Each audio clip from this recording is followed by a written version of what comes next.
Egg ఫ్రైలు, ఆమ్లెట్లు bore కొట్టాయా? అయితే అదిరిపోయే తందూరీ ఎగ్ రెసిపీ ట్రై చేసేయండి.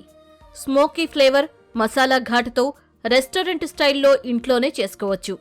ఈ స్టార్టర్ మీ ఫ్యామిలీకి ఖచ్చితంగా నచ్చేస్తుంది. ఈ తందూరీ ఎగ్ ఎలా చేసుకోవాలో చూసేయండి.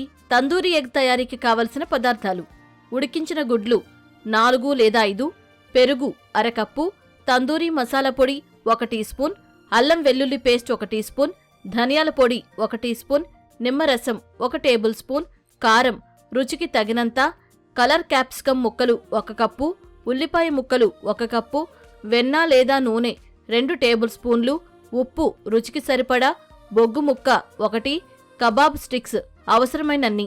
తందూరీ ఎగ్ తయారు చేసుకునే విధానం: ముందుగా ఉడికించిన గుడ్లకు అక్కడక్కడ చిన్నగా ఘాట్లు పెట్టుకుని పక్కన ఉంచుకోవాలి. ఓ మిక్సింగ్ బౌల్ తీసుకుని అందులో పెరుగు, తందూరీ మసాలా పౌడర్, ధనియాల పొడి, కారం, నిమ్మరసం, అల్లం వెల్లుల్లి పేస్ట్, ఉప్పు వేసుకుని ఉండలు లేకుండా బాగా కలుపుకోవాలి. ఇప్పుడు ఈ మసాలా మిశ్రమంలో ఉడికించిన కోడిగుడ్లు, ఉల్లిపాయ ముక్కలు, క్యాప్సికమ్ ముక్కలు వేసి మసాలా అంతా పట్టేలా బాగా కలుపుకోవాలి. ఇప్పుడు ఒక బొగ్గు ముక్కను ఎర్రగా అయ్యే వరకు కాల్చాలి. మసాలా కలిపిన బౌల్లో చిన్న అల్యూమినియం ఫాయిల్ లేదా చిన్న గిన్నె ఉంచి అందులో కాల్చిన బొగ్గును పెట్టాలి. బొగ్గుపై కొంచెం వెన్న వేయగానే పొగ వస్తుంది. వెంటనే బౌల్పై మూత పెట్టి 5 నిమిషాల పాటు అలాగే ఉంచాలి. దీనివల్ల వంటకానికి స్మోకీ ఫ్లేవర్ వస్తుంది. 5 నిమిషాల తర్వాత కబాబ్ స్టిక్స్ తీసుకుని ఒక క్యాప్సికమ్ ముక్క, ఉల్లిపాయ ముక్క, ఒక కోడిగుడ్డును వరుసగా గుచ్చుకోవాలి.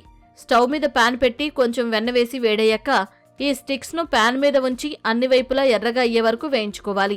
అంతే, వేడి వేడి తందూరి ఎగ్ రెడీ.